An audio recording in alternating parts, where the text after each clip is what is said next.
In this video, we'll be taking a look at two MLB games happening on October 22nd, 2022, and providing you with free team picks and total picks for each one of those games. So 2 picks for each game, 4 picks in total. Welcome back to Cash Out Sports. Let's dive right into it. Oh, and don't forget to subscribe and to click the bell icon to get notified as soon as these videos get released, so that you have more time to plan out your bets as we provide these videos on a daily basis. I can guarantee that you'll have all the important information that you'll need on these two MLB games after fully watching this video. One more thing before we start. If you would like to gain access to our best exclusive betting picks to take your sports betting journey to the next level, then check out our Patreon in the link down below, where we offer anywhere from 1 betting pick a day up to 10 betting picks a day and much more. Now let's get started. Houston Astros versus New York Yankees. The American League Championship Series shifts to the Bronx as the New York Yankees and Houston Astros head east for Game 3 in their best-of-7 series. Houston extended its lead to 2-0 following a 3-2 win on Thursday night after another dominant starting pitching performance, this time by Framber Valdez. The pitching matchup on Saturday night will feature Houston righty Christian Javier against Yankees ace Gerrit Cole. The Houston Astros will be looking to build on their 2-0 series lead after a 3-2 win over the Yankees in Game 2 last time out. Alex Bregman went 2 for 4 with a 3-run home run that would be the difference, as it was all the scoring the Astros would do in the win. Yuli Gurriel had a pair of hits as well, while Jeremy Peanut, Yordan Alvarez, Kyle Tucker, and Martin Maldonado all had base hits as well in the winning effort. Framber Valdez got the win with 7 innings of 4-hit shutout ball, striking out 9 on the way to the win, while Ryan Presley closed the 9th for the save. Christian Javier is expected to get the start for the Astros in this game. The New York Yankees will hope to get back into the series and avoid the dreaded 0-3 series hole after their loss on Thursday. Anthony Rizzo and Gleyber Torres each had an RBI, while Josh Donaldson added a double. Harrison Bader and Aaron Judge each had a base hit as well, as the Yankees cranked out just 4 this as a team in the losing effort. Luis Severino took the loss after allowing 3 runs on 5 hits with 6 strikeouts over 5.1 innings of work.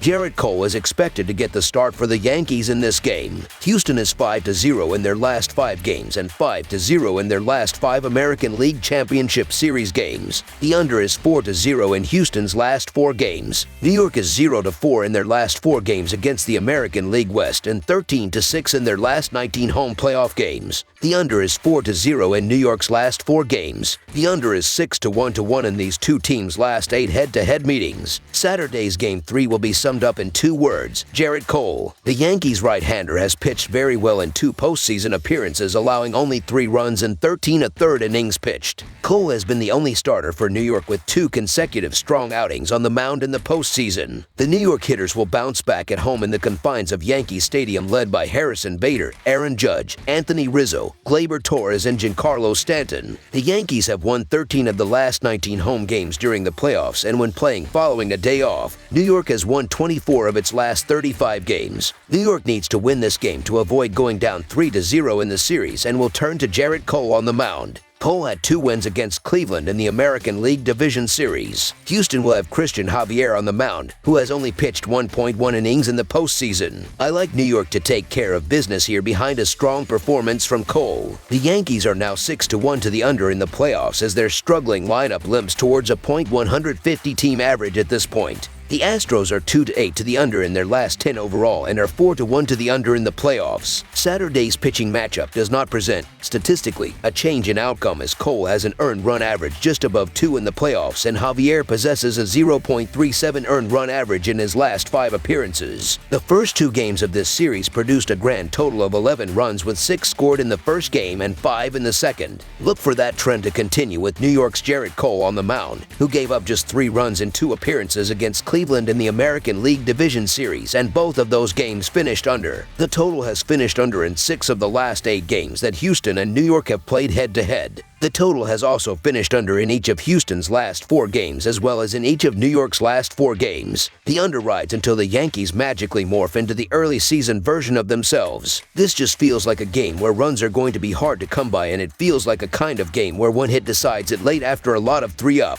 3-down innings. I see this as a 1-3 wins kind of game. At this point, I'm not sure they can go low enough with the under in Yankees games not to play it. Under the projected total is our full game total pick.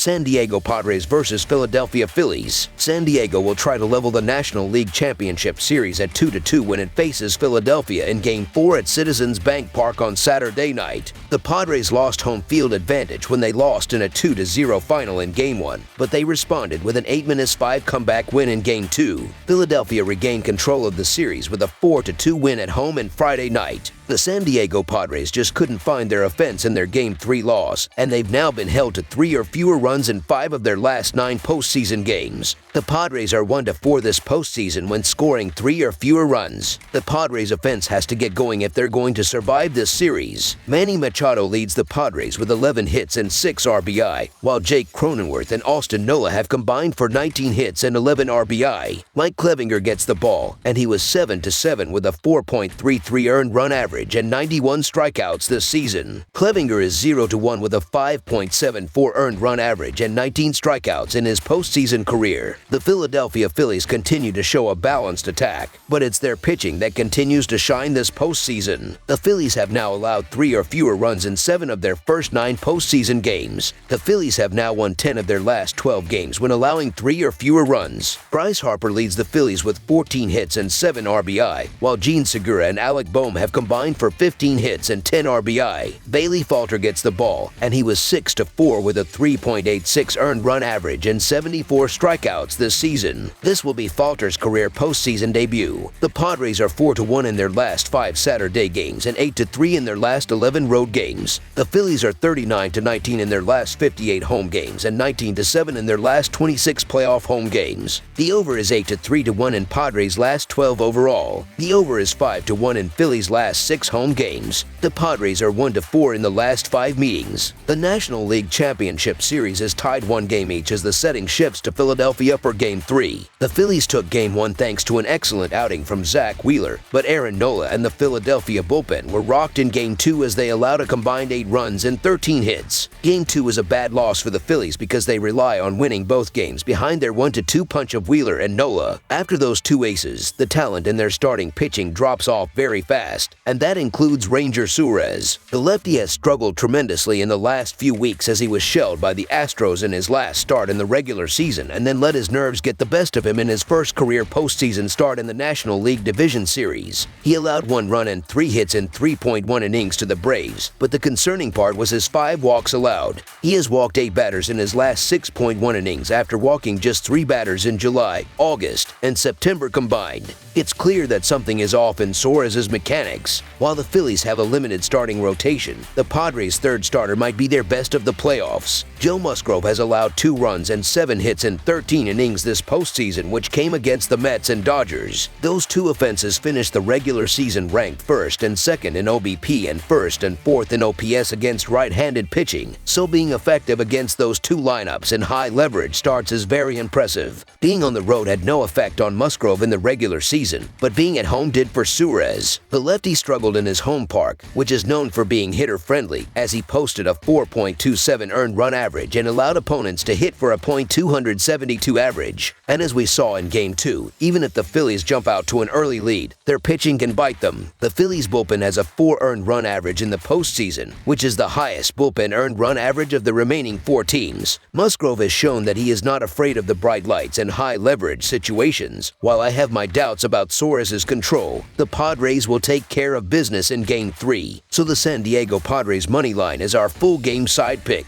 The Phillies bullpen will be tested on Saturday night as Falter is expected to go 3 innings max. For the Padres, Clevinger has shown that he can pitch well, but can also pitch poorly. The question is, which Mike Clevinger will show up on Saturday? Either way, runs are going to be allowed by the Phillies and a couple by the Padres even if Clevinger is dealing because the Phillies offense has been seeing the ball well, especially Schwarber. This is about as large as you will see a total in a National League Championship Series or American League Championship Series matchup, but I do not think it is high enough. Falter is making his first appearance since early October and is facing a lineup that can put up a crooked number in a hurry. Clevinger has a lot of playoff experience, but he has not been in good form of late. He had an earned run average above 6 in his final 5 starts of the regular season and did not look sharp against the Dodgers in the National League Division Series. The over in Suarez's home starts was a profitable spot in the regular season. Of his 13 starts at Citizens Bank Park, the over was 8 to 4 to 1, and the average game total was 9.46 runs. He allowed opponents to hit .272 with a .341 OBP in his starts at home, and it was clear that his control was worse in his own park.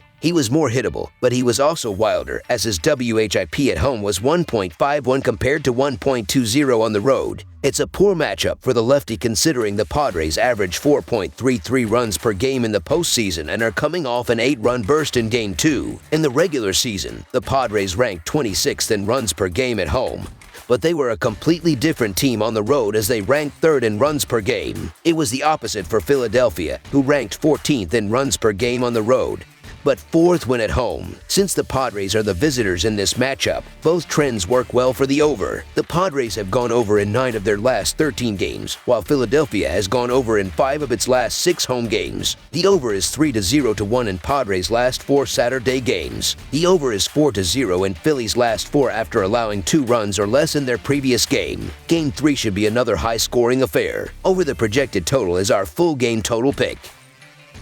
That's all for now, so if you have any other games you would like reviewed, then leave a comment down below with the game you would like analyzed. Subscribe to our channel, leave a like on this video, and we'll get to it as soon as we possibly can. We would also love to hear your opinion on the picks presented to you in this video, whether you agree or disagree with them, so leave a comment down below and do let us know.